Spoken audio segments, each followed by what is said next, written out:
محمد علی بھائی نے منع کیا تھا مجھے کہ پتہ ہے، مجھے پتہ ہے، میں دیکھ لیا.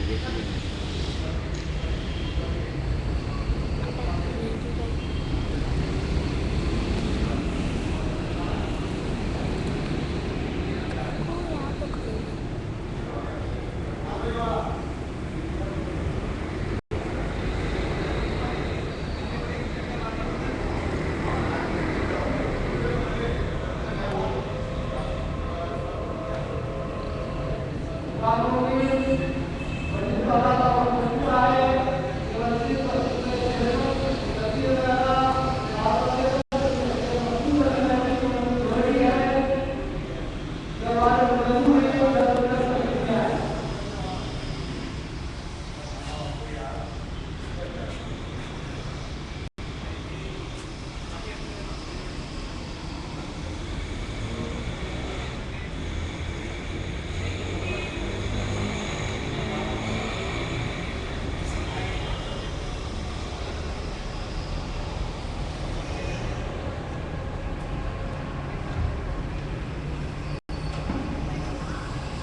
کیا دیکھ رہے ہو یہاں پہ؟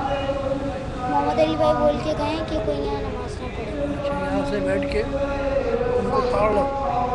وہاں ریکارڈنگ کر رہے ہیں. باہر گیٹ کا ہے اس میں؟ ہیں باہر گیٹ کا ہے آنے والوں کو؟ کیا آپ کا مطلب؟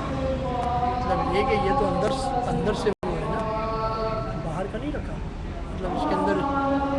باہر کا نہیں رکھا، یہاں کیمرہ لگا ہوا ہے. اچھا، یہ کیمرہ ادھر ہے.